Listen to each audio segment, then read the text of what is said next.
The following podcast contains strong language and adult themes that may not be suitable for all audiences. I'm Daniel Emmett. I'm a four-limb amputee and a power wheelchair user. And this is Frederick Croach. We're the directors of Crip Trip. It's Danny and Fred. They're the Crip Trip Podcast. Hello and welcome to the Crip Trip Podcast. I'm joined here today with Frederick Croach and my wonderful guest, Karli Drew. We're here in the Dive Bar in Edmonton. Karli, do you want to give us a little bit of an introduction? Yeah, I'm Karli Drew. I'm a writer, creator, and accessibility / authenticity / sensitivity consultant. I've been working in the disability space always. I've never done anything else. And I love it as exhausting as it can be at times. Absolutely. I mean, we met in the trenches ourselves in the second season of Push when Karli was a mentee story producer. Yeah. And for integrated descriptive video, for those out there who are blind or partially sighted, we just got to say that Karli's got some incredible, vibrant green hair and some very cool yet tasteful facial piercings. Yeah. Thank you. I feel like if people are going to stare, I might as well give them something to look at. Exactly. That's right. We're a lot less ostentatious. He's got a soul patch and I'm just bald. So Good IDV, Danny. Good IDV. also I don't have limbs.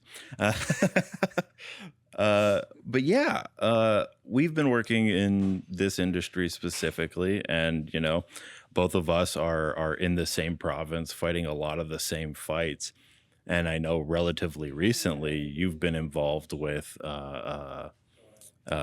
fighting with the local health authority to try and get more care hours. I want to hear a little bit about your recent transition into trying to get governmental care. Yeah, so right now I'm almost at the so-called max, which is around 60 hours a week of self-managed care. Anything beyond that is considered extraordinary care. When I requested it, my case manager told me straight out that it is such a terrible process that most people give up. Like, she gave me a heads up and said, like, it is set up in such a way that people cannot get through it. And I can see why. I felt like they were actually trying to give me a nervous breakdown because it was appointments every day, very invasive, dehumanizing, and just awful. Yeah, and for context, the extraordinary care is, anything past 40 hours you have to apply for. Now, I did this exact process a few years back, and it is very much built to freeze you out. So the appeal processes are rough. They're set 6 months apart, and then there's a provincial appeal past that. Can we break this down for me? Again, not living that particular experience. What do we mean about like care hours and what is it for? Just really dumb it down for me. Yeah. So the government basically decides how many hours of care we allegedly need in a day. And then they give us the funding and we can decide how much to pay support workers and how to distribute those hours.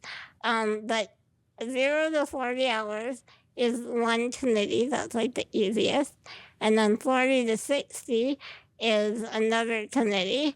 And then anything past that is extraordinary care. So like the big thing I am having to prove is why my situation is different from another disabled person's. And it feels like I'm a traitor to have to say like why I am worth it and Daniel isn't. Yeah. And there is no continuity. I will say this, right? Like I've gotten access to their documents. I've looked at everything. It is so idiosyncratic. There's so much latitude for the workers to just approve more hours, but you can tell there's top-down pressure to not do that. So what's happening is young disabled people are not getting the care hours they need. I get 6.6 hours of care a day. You get 8.25 technically, but because that is not enough for me to do anything, I'm doing 5 days a week instead. Yeah. So you get an allotment. She's putting more hours in 5 days and then skipping the weekends. Okay, so here's my big question. How exactly does a person representing the government come in and watch you and determine this is how many hours you get? How does that work? So there's something called task-based care. So activities when you're getting ready in the morning. Well, you got to get into your chair. That's one task. Okay. So it has a certain time allotment, and they make you minute by minute break down everything that you're doing. Right now, the tricky part is they only really do morning and evening care. They don't help you do meal prep. They don't help you go to work. They don't help you do anything technically outside of that. How is that house. possible? You don't have arms. Like Well, and that's the fundamental question, right? Is none of these assessment protocols are actually designed to help keep you in community. It's designed so that the government can exploit free labor, which is usually a disabled person's family. So. Well, and the other thing I want to say is I had to see a different so-called specialist every day for a lot of the summer. And I had to see a transition coordinator, which is the person who gets someone into an institution. They literally had to come to my house and go through my day with a fine-tooth comb and decide whether or not I am a candidate for institutionalization or not. When you say fine-tooth comb, does this mean minute by Going minute, to the someone's bathroom? watching you piss. Oh, yeah. Someone's Everything. it's dehumanizing, and it beggars any reason, because it's like you're a healthcare professional. You're supposed to be helping me, and all they do is nitpick and try to cut where they can. And the minute you misstep or you look like you're doing vaguely all right, they will find a reason to cut your hours. And it's not about money. They'll say it is about money, but they're wasting a lot of resources On the bureaucracy. Yes, like I can't imagine how much people are getting paid just for me to apply to get denied, possibly, probably.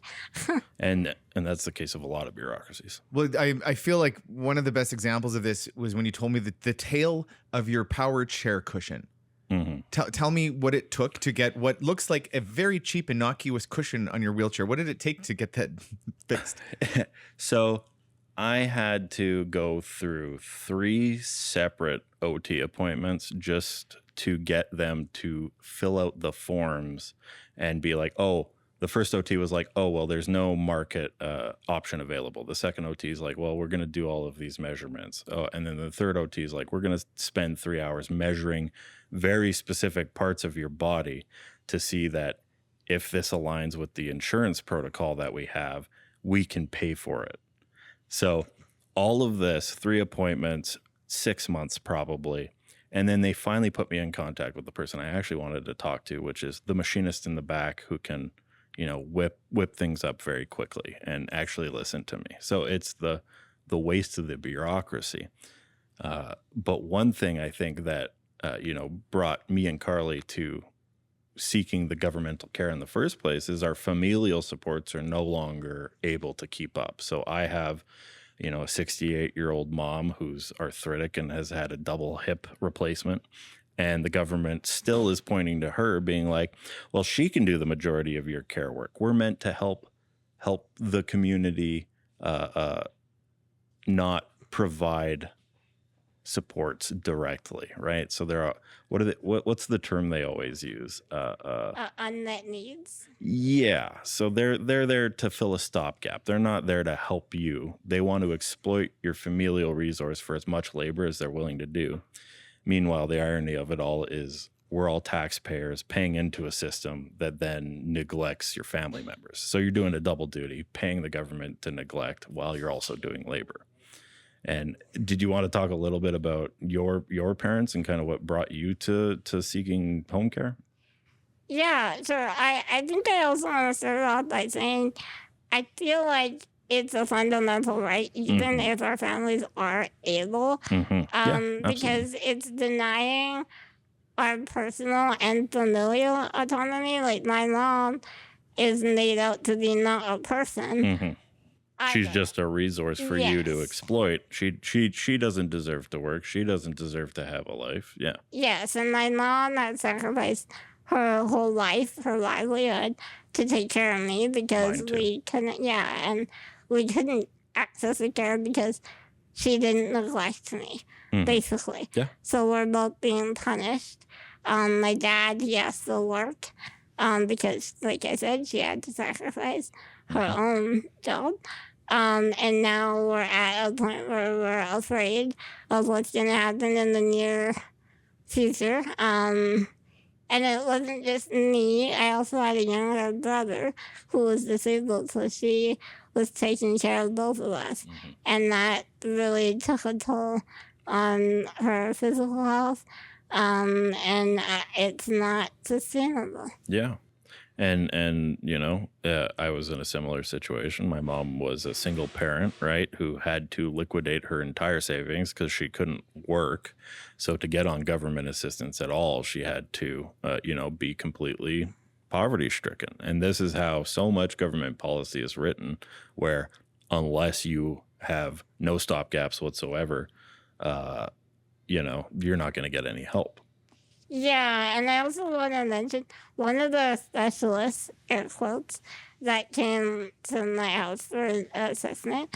We were talking about how I need care overnight. Like, I'll need to be repositioned. I wear a BiPAP. Sometimes I need help with that kind of thing. The woman looked at my mom dead in the eye and said, "How about you just stay up all night and sleep during the day?"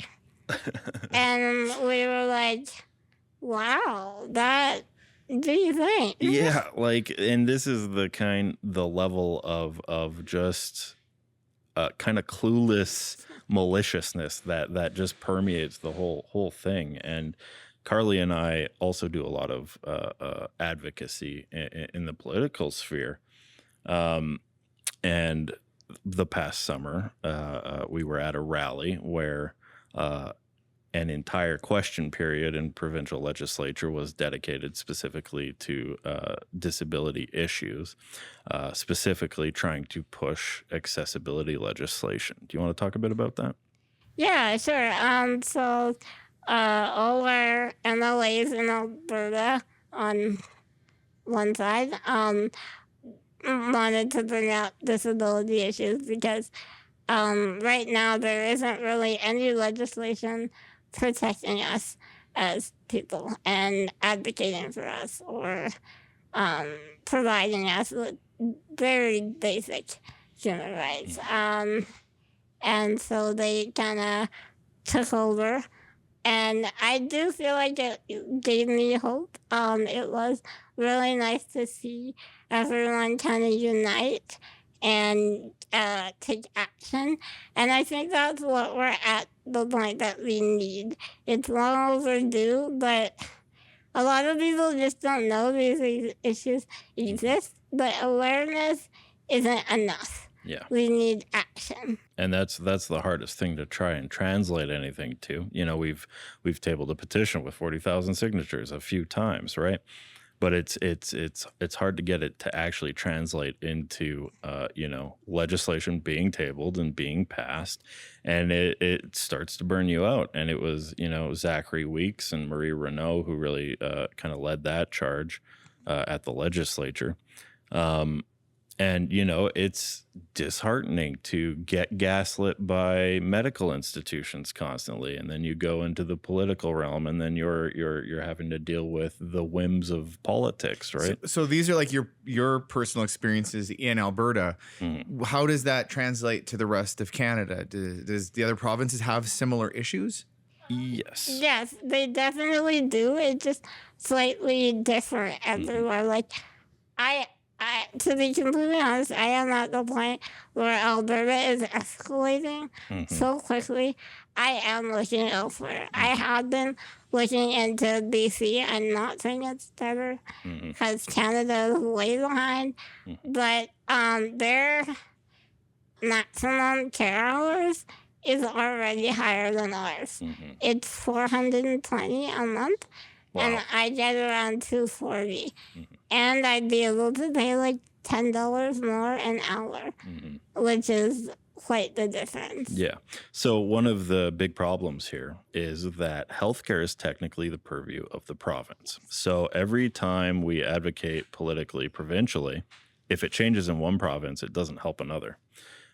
So it's individual battles being fought on a singular issue, which is neglectful home care, for example, or access legislation or whatever the case might be. And it's that division that really makes it hard to create a national movement to advocate on these issues.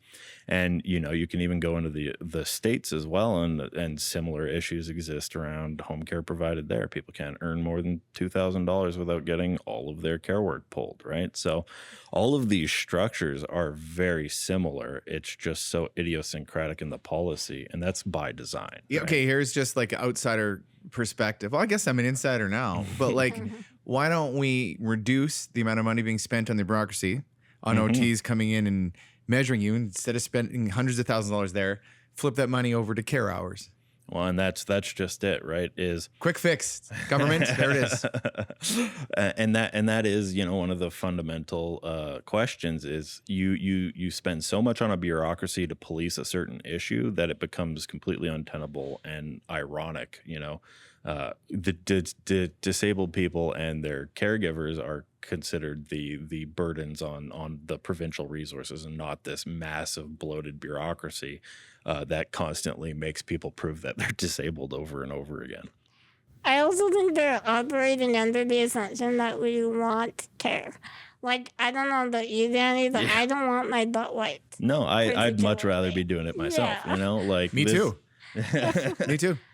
And this is, and that's just it, right? Is it's something that is out of necessity, right? And you have all of this proselytizing done by these agencies about how much they care, but anytime you ask for anything that actually helps you function, you're told a million reasons why.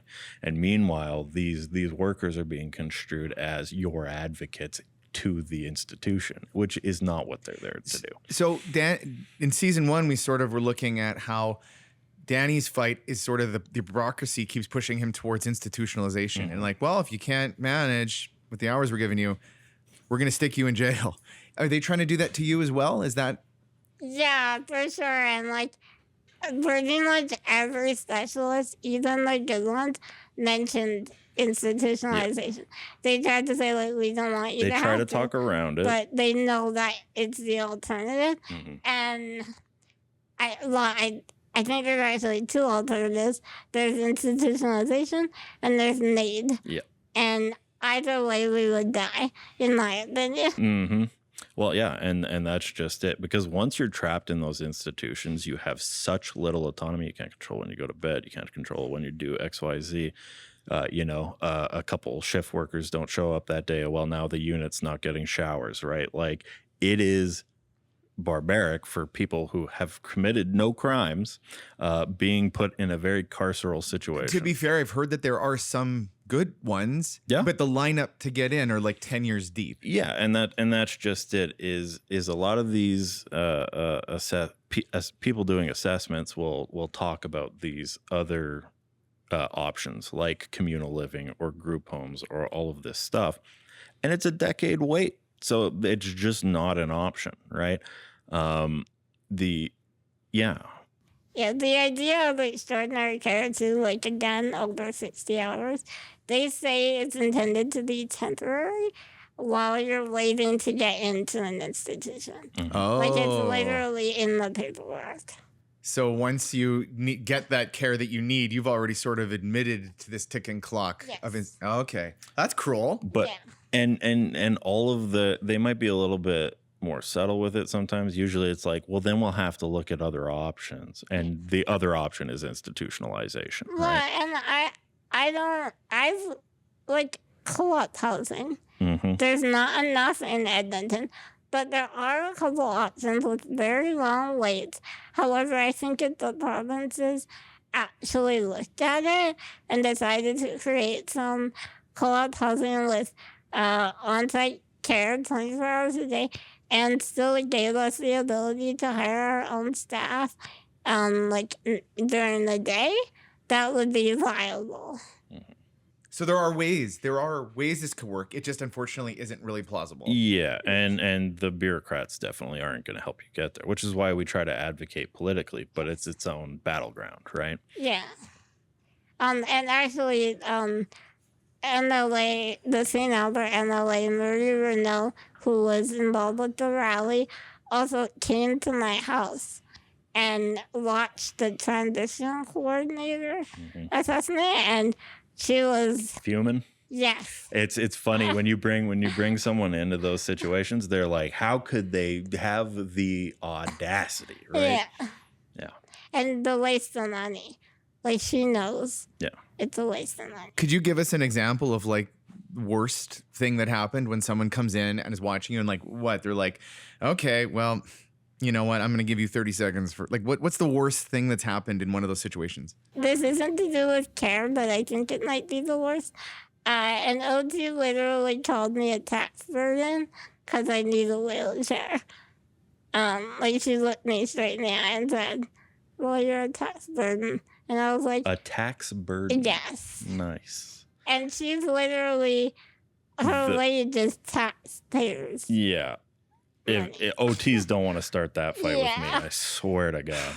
Wow. And the absurdity of another angle I wanted to bring up here is surveillance, right? Whether you're on AISH or provincial, income support program for people with disabilities, or home care or any of the rest of it, we're constantly just being asked to prove our disability over and over again. A living John Le Carré novel. Yeah, literally. Well, even our wheelchairs, they're rentals. So they told me if I leave Alberta, they're going to take it back. Yep. And there are so many aspects, and it's just getting worse. In the States, I've heard stories of people who have to have their care workers report their location. So they have to prove that they're in the same place. So if you're traveling between states, well, then you have to use a VPN to show the bureaucracy that you're where you're supposed to be. And you get a fake nose and glasses to wear in case the cameras capture you. Well, and it's like we're constantly put in a situation where we're virtually spies and we have to dodge and lie to the bureaucracies for the bare minimum amount of care, or else we're punished. We're put in prison. We're put in an institution where you're just set to mothball, and then you can't advocate for yourself because you don't have access to anything. Yeah, it doesn't make any sense. I think it is simply eugenics, and they don't want to admit that. They never will. Now, it's come up a lot in Crip Trip where we talk about the looming existential threat of institutionalization. Why is that such a bad thing? Why is that worse than death to some people? What is so bad? Tell me. It is death. I would not survive. I am positive because of my care needs, my respiratory risks, my lack of autonomy. I would not be able to work anymore. I would not be able to advocate. I would lose my life, and I would not see the point in that even if I did still have hope, I wouldn't last long. And I'm in a similar situation where it's like I can barely keep up with work now with the current care hours, right? It is a slippery slope. And then, you have to deal with the amount of neglect in there in general, right? Where you're treated not as an individual with autonomy that can make decisions. You should sit in a corner and be grateful for what you get. And what happens is neglect. And we saw that during COVID, where 70% of COVID deaths in the first wave were all in care facilities because the workers are so stratified and there's not enough protections for the elderly and disabled people in these institutions.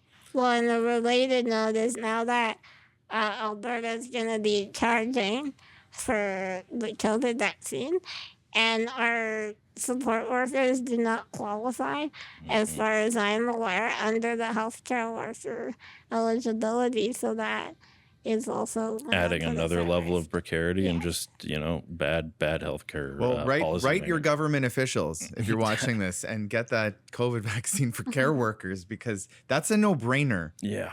That's- And it's bad policy, and it's politicized. It's very heavily politicized, a lot of this stuff, right? People will talk about, oh, well, what happens if people are taking advantage of this, that, and the other thing? And it's like, I just want people to be able to function, right? All of these healthcare people talking about, preventing people from deteriorating further, preventing, bad health outcomes. Yet everything they do leads to worse health outcomes for all of us. And then we're stuck in an institution where our bodies are monetized by these industries, right? Whether it's, care work and needing to pay agencies to do that, or renting facilities, or MAID, for example, where you have a burgeoning industry around the approval processes that those have to go through, or end-of-life care and all of this stuff. So they're always finding ways to make money off of us, but never providing money for us to lead long and healthy lives.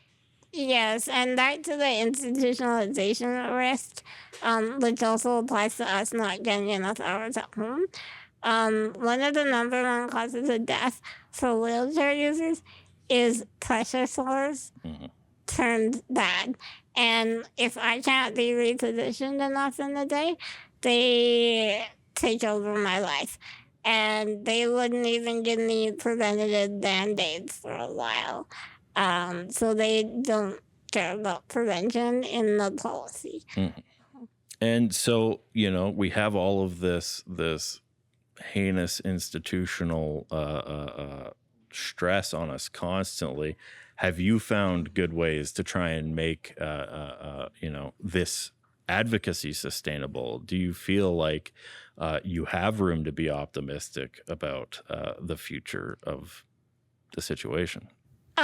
I think that depends on when you ask me. Right now, I'm not feeling very good. It just keeps getting worse in Alberta. But most of the time, I do find hope in community solidarity, as cliche as that sounds. Activism and advocacy for me a lot less exhausting than a singular self-advocacy for myself. So I do find hope in other disabled people, I'd say. And that's the nice thing about the disability renaissance that we always talk about, which is, when we do move from individual advocacy into community advocacy, we're trying to make changes for the whole community. And that is, again, I agree, where I kind of find some hope is that the cripple community is no longer putting up with being ostracized and siloed and attacked individually. We're starting to see the patterns. Burnt out care workers are starting to see the patterns.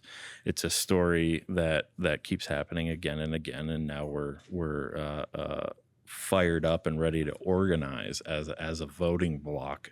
You're getting a bow and arrow. Danny's coming. Okay, so I just want to sum up really quick what we talked about when you're quote unquote a tax burden. So your options are: you can stay at home without enough care hours and die. You can go to an institution and die, or you can use MAID and die. These are the three lovely options you got. Now, like 25%, I think, something like 25% of Canadians identify as having a disability, and everybody is getting older, and there's a good chance you're going to identify as somebody with a disability at some point in time. So let's get off our asses and write our government officials and rage against the machine and change this, because this isn't just a problem for tax burdens. It's for everybody. We're all tax burdens. Everyone becomes disabled eventually. They age into disability, right? And the Okay, well, sorry to get on a soapbox there. No. But that was a really great chat and kind of depressing, but important to talk about so that people know. Yeah, organize with your communities. Yeah, and I think it's okay to be better. Yeah, The stereotype, it's fine. I'll take it. absolutely. Well, thank you, Karli, so much for joining us. Thanks for having me. Thank you. And thank you for watching. AMI Plus, Tellus Fund, TVO, a Catapult Pictures production.